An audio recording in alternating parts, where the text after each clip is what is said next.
مال ملے تب بھی محبوب سے محبت کرنی ہے، مال نہ ملے تب بھی محبوب سے محبت کرنی ہے، کاروبار نہیں چلا تب بھی محبوب محبوب کرنی ہے، کاروبار چل گیا تب بھی محبوب محبوب کرنی ہے، شادی ہو گئی تب بھی محبوب محبوب، نہیں ہوئی تب بھی محبوب محبوب، اولاد مل گئی تب بھی رب رب کرنی ہے، اولاد نہیں ملی تب بھی رب رب کرنی ہے، آخر وقت میں جا کے اولاد نے ٹھوکر مار دی پھر بھی رب رب اور محبوب محبوب، اولاد خدمت گزار ہو گئی پھر بھی رب رب اور محبوب محبوب کرنی ہے۔ 3 طلاقیں دے دیں میڈیا کو، 3 طلاقیں دے دیں ٹی وی چینلز کو، آپ اس رمضان کی برکات سے کامل حصہ پا جائیں گے۔ فرشتے دعا کرتے ہیں اس کے لیے جس نے رمضان المبارک کی قدر کی ہو۔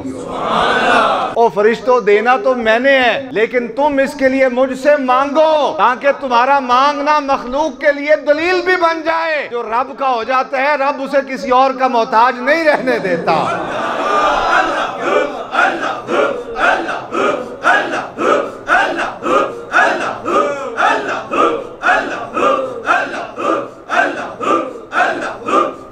آمین۔ ایک حدیث مبارکہ جمعۃ المبارک کے حوالے سے نبی اکرم صلی اللہ علیہ وسلم نے فرمایا، جو شخص جمعۃ المبارک کے دن غسل جنابت کرے یعنی کامل طہارت کرے، مسجد کو جائے، نماز جمعہ ادا کرے، امام کا خطبہ سنے، اس وقت تک مسجد میں بیٹھا رہے جب تک امام نماز سے فارغ نہیں ہو جاتا۔ فرمایا جو بندہ اس طرح جمعۃ المبارک کا اہتمام کر کے مسجد جائے، اللہ رب العالمین اس کے اس عمل جمعہ کو آئندہ 7 دنوں کے لیے صغیرہ گناہوں کا کفارہ بنا دیتا ہے۔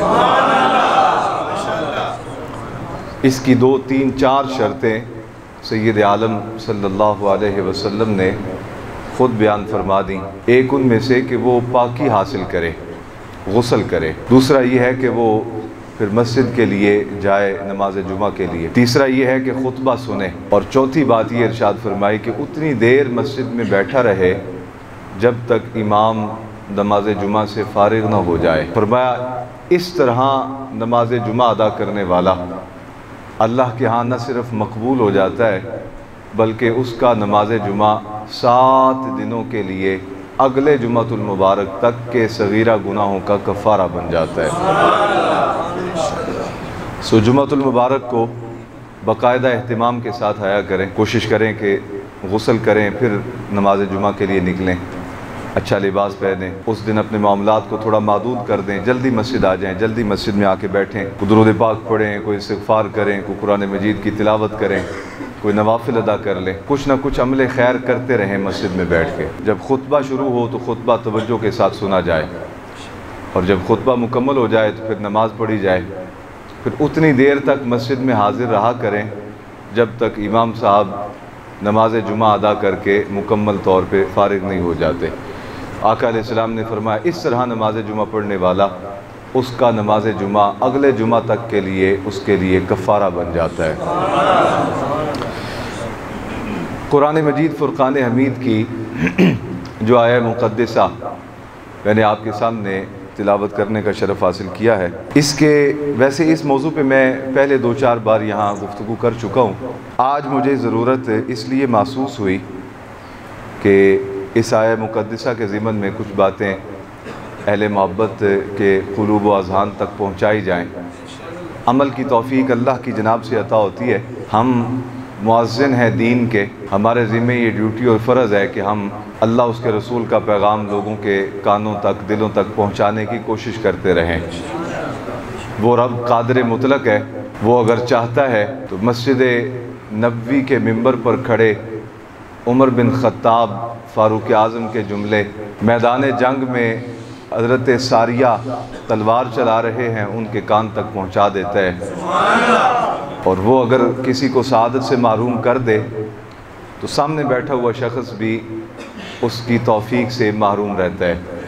تو ہمارے ذمہ صرف اتنا ہے کہ ہم پیغام پہنچاتے رہیں، توفیق آپ کا کام ہے اللہ سے مانگنا، ہماری بھی ڈیوٹی ہے، ہم اللہ سے مانگتے رہتے ہیں، اللہ رب العالمین توفیق نصیب فرمائے تو پھر ہی سعادت نصیب ہوتی ہے۔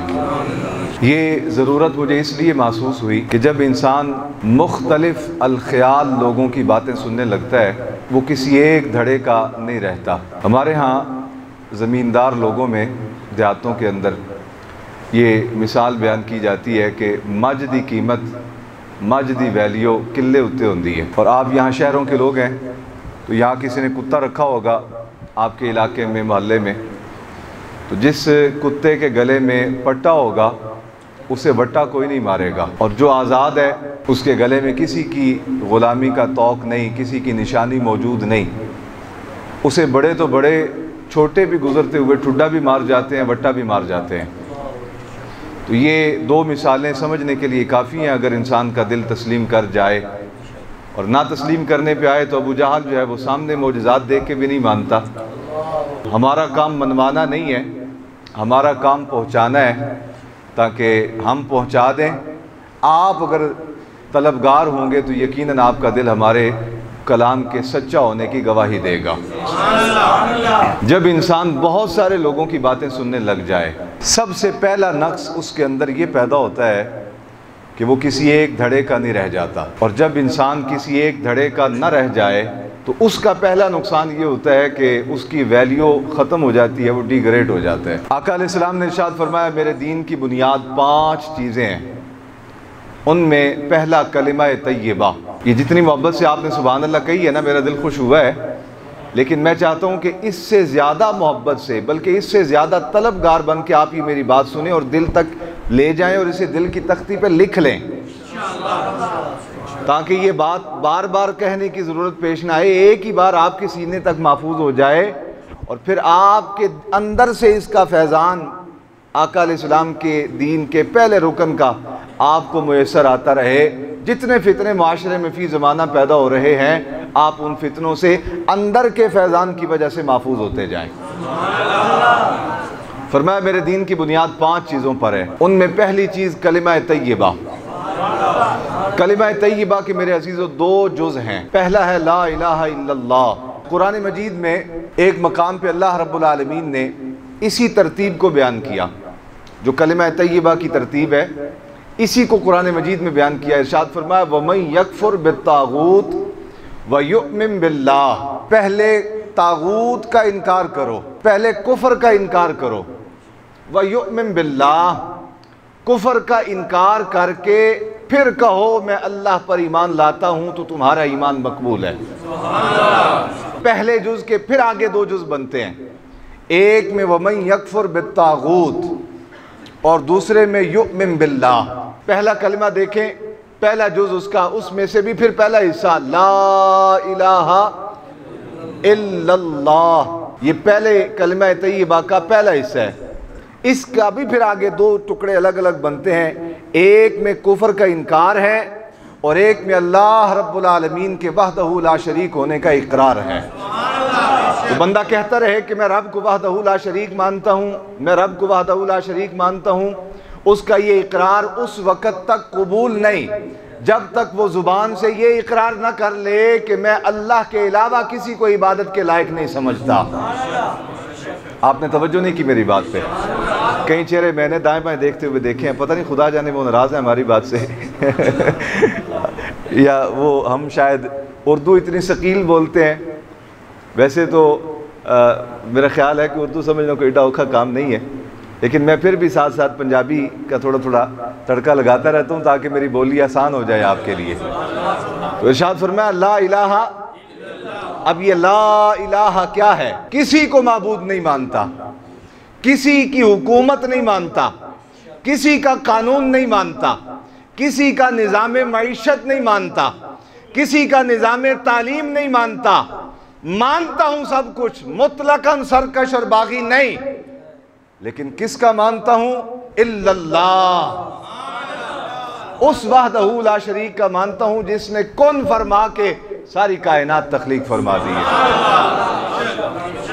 تو ایمان کے لیے یہ بنیادی شرط ہے، پہلے غیروں کا انکار کر، پھر اس کے بعد ہماری جانب آ، پھر تیرا ایمان قبول ہوگا۔ وگرنہ اگر آپ ادھر بھی تعلق رکھیں اور ادھر بھی تعلق رکھیں تو پھر آپ کا سب کچھ قبول ہو سکتا ہے، ایمان قبول نہیں ہو سکتا۔ یہ سب کچھ میں نے اس ضمن میں کہا ہے کہ اللہ کے ہاں تو کوئی 2 نمبری نہیں، اللہ کے ہاں تو کوئی ملاوٹ نہیں، نہ رشوت ہے۔ یہ چونکہ یہاں پہ لوگوں کو ایک ہوتا ہے کہ میں پیسے والا آدمی ہوں، تگڑا وکیل کر لوں گا، وہ آگے پھر قائل کر لے گا جج کو اور انتظامیہ ساری کو، تو لہٰذا یہاں تو میں اپنے معاملات کر سکتا ہوں۔ تو بھئی یہاں آپ کر سکتے ہیں، اس وحدہ لا شریک کی عدالت میں اس طرح کے معاملات نہیں چلتے. وہاں آپ کو پہلے اپنا قبلہ درست کرنا ہوگا، ڈائریکشن جب درست ہو جائے تو پھر اس کے بعد آپ کہیں کہ ربا میں تجھے مانتا ہوں، تو وہ کہتا ہے آ جا اب میں نے تجھے قبول کر لیا ہے. یہ بالکل مختصر سی گفتگو جب آپ سمجھ گئے، اس کے بعد اگلے حصے میں یہ چونکہ رمضان المبارک ہے، رمضان المبارک میں ہم تو ویسے اپنے عزیزوں کو کہا کرتے ہیں کہ یار رمضان شریف میں 2-3 تحفے ہیں خاص اللہ تعالیٰ کے.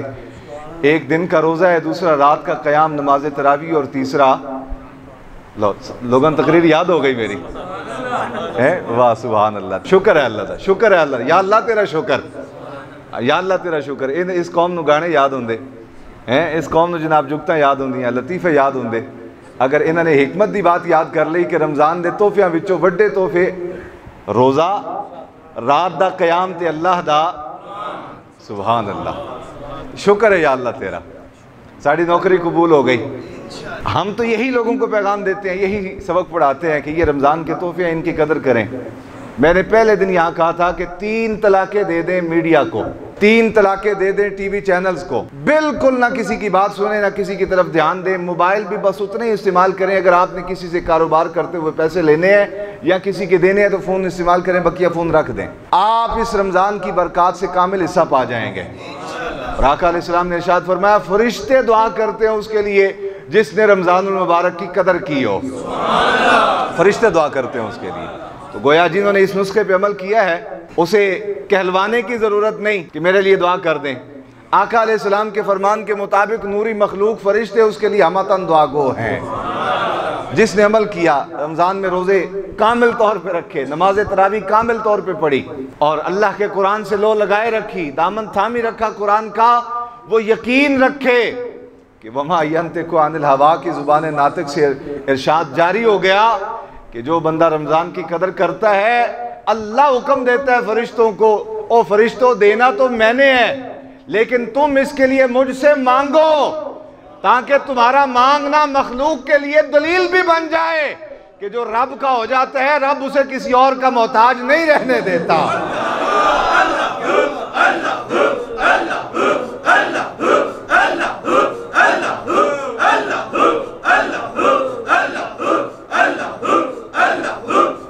آمین آمین آمین آمین آمین، ماشاءاللہ ماشاءاللہ.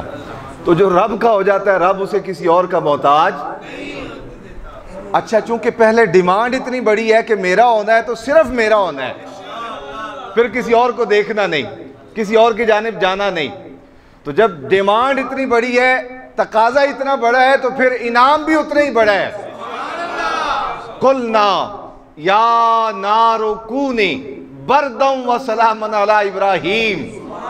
کہیں اللہ ارشاد فرماتا ہے میں براہ راست بندوں سے مخاطب نہیں ہوتا، اے ارواح انبیاء، اے رسول، میں تمہارے ذریعے لوگوں سے کلام کرتا ہوں. اے جبریل تو میری وحی لے کے جاتا ہے انبیاء کے پاس، انبیاء پھر آگے مخلوق سے میرا کلام کرتے ہیں. لیکن جب کوئی اپنے آپ کو رب کے حوالے کر دیتا ہے تو پھر اللہ اسے کئی شان عطا فرماتا ہے. جناب ابراہیم علیہ السلام جب نار نمرود میں کودے تو جبریل امی آ گئے، اے خلیل بتائیے میں آپ کا پیغام آپ کے رب تک پہنچانے کے لیے حاضر خدمت ہوں، آپ کیا کہنا چاہتے ہیں اپنے رب سے؟ فرمایا مجھے وہ دیکھ رہا ہے کہ نہیں دیکھ رہا؟ عرض کی اے خلیل دیکھ رہا ہے.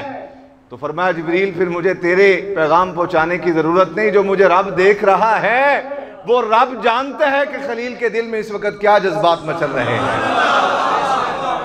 جو اپنے آپ کو رب کے حوالے کر دیتا ہے اللہ پھر کسی اور کے حوالے اسے نہیں ہونے دیتا، رب اسے اپنی آغوش رحمت میں لے لیتا ہے. لیکن اس کے لیے پہلی شرط یہ ہے کہ صرف میرے ہو جاؤ، صرف میرے ہو جاؤ. آئے ہائے ہائے،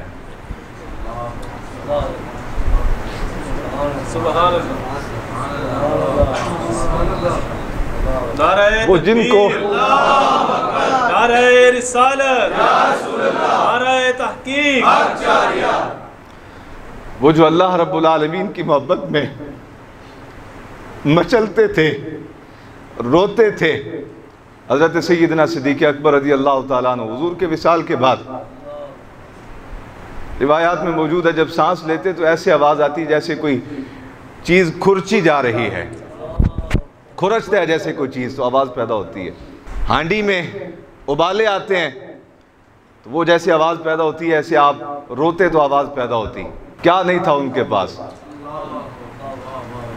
واحد حکمران تھے پوری دنیا کے, آرڈر چلتا تھا جن کا.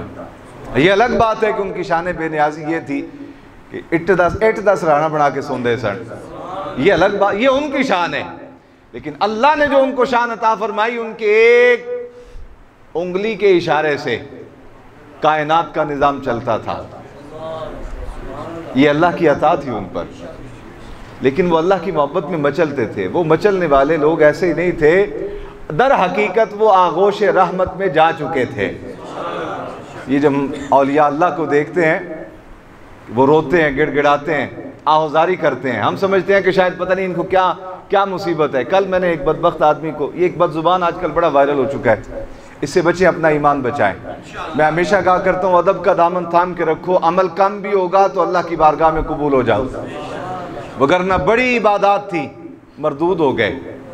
اخرج منہا فإنک رجیم, فرمایا نکل جا جنت سے, اب تو اس قدر مردود ٹھہرا کہ میرے محبوب کا ہر غلام جب بولنا سیکھے گا تو اس کی زبان پہ پہلا لفظ یہ ہوگا اعوذ باللہ من الشیطان الرجیم.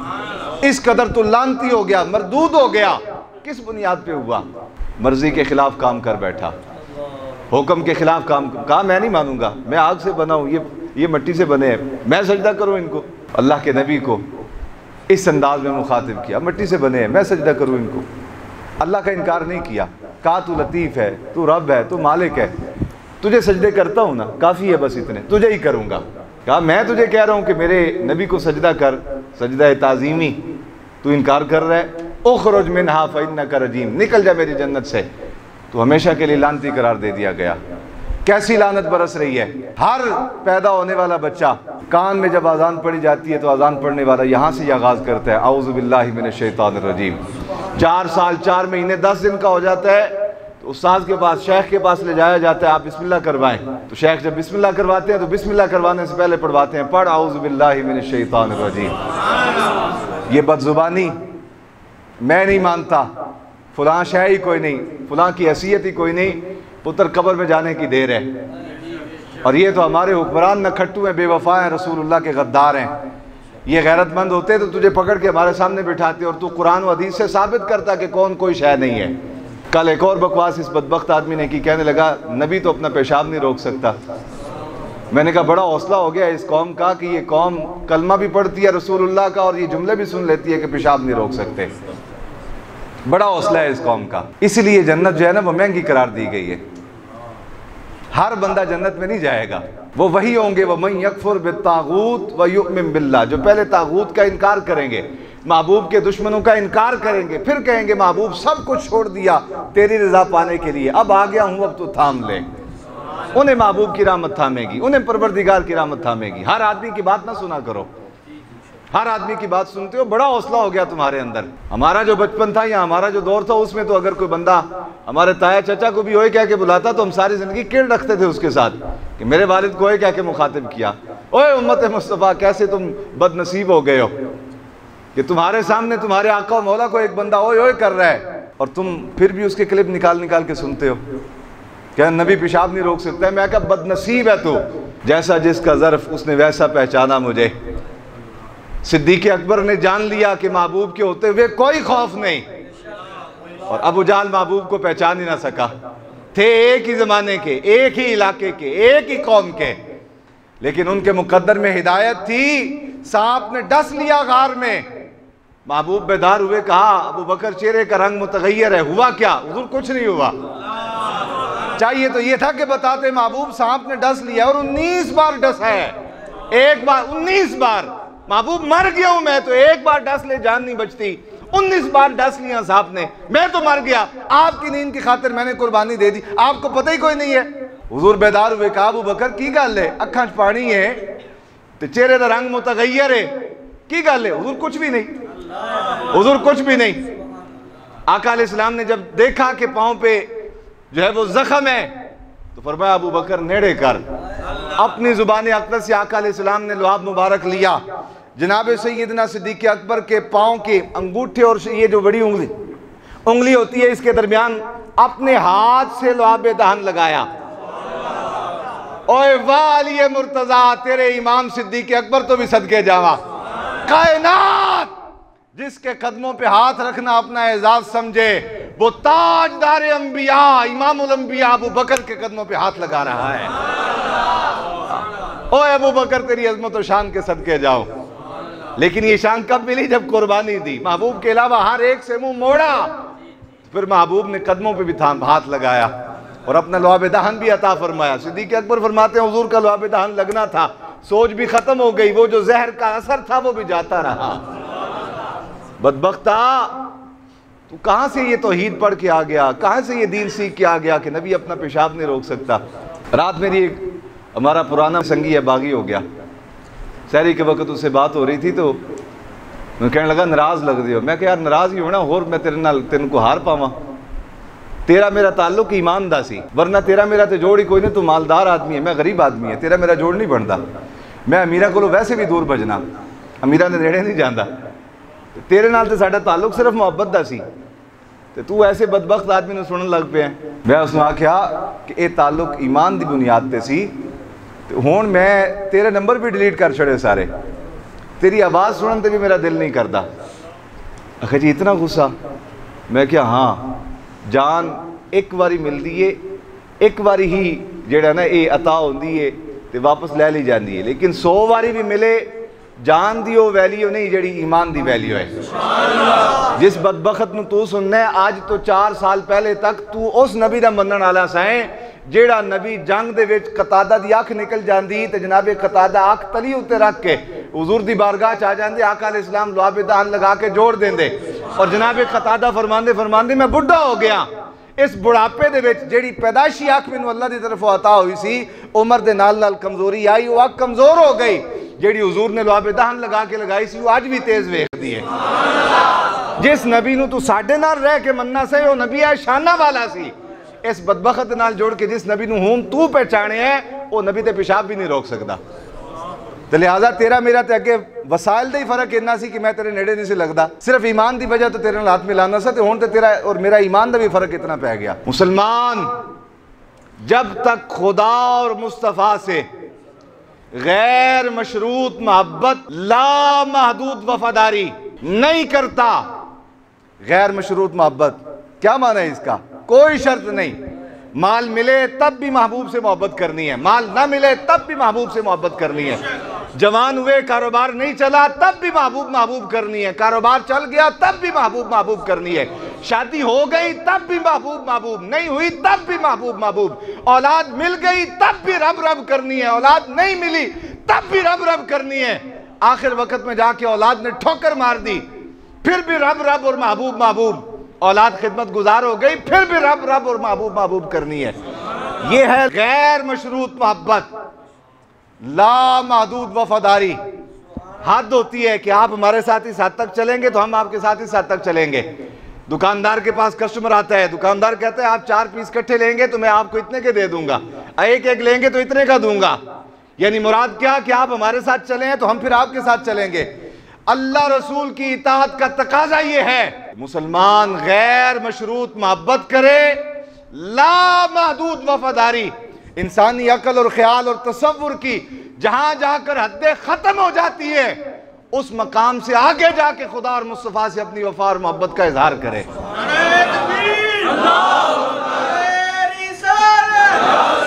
آمین جی آمین۔ اس غیر مشروط محبت اور لا محدود وفاداری کا پہلا تقاضا یہ ہے، حضرت سیدنا صدیق اکبر مسلمان بھی پہلے ہیں، صحابی بھی پہلے ہیں، اور آقا علیہ السلام کے خلیفہ بھی پہلے ہیں۔ تاریخی قول میں ہمیشہ بیان کرتا ہوں اپنے سنگیوں کے سامنے، کسی نے پوچھا حضرت آپ کی خواہش کیا؟ فرمایا 2-3 خواہشان ہیں، زیادہ کوئی نہیں، بس اور کوئی خواہش نہیں؟ فرمایا نہیں اور کوئی خواہش نہیں، 2-3 خواہشات نے۔ اے صدیق اکبر کی؟ فرمایا رب مینوں مال دے تے محبوب دے قدمہ تے قربان کرا، رب مینوں وقت عطا کرے تو محبوب دی صحبت وچ گزار دیاں، اور رب تعالیٰ مینوں نگاہ عطا کرے تے میں محبوب دے جلوے ویکھدے چہرے بددعا زندگی گزار دیاں۔ محمد کرندے گزر گئی، احد نال احمد ملیندے گزر گئی۔ جب تک آپ لوگوں کے اندر یہ عقیدہ نہیں پیدا ہوتا وَمَن يَكْفُرْ بِالطَّاغُوتِ وَيُؤْمِن بِاللَّهِ. محبت کا تقاضا یہ ہوتا ہے، محبوب کا محبوب بھی انسان کا محبوب ہوتا ہے.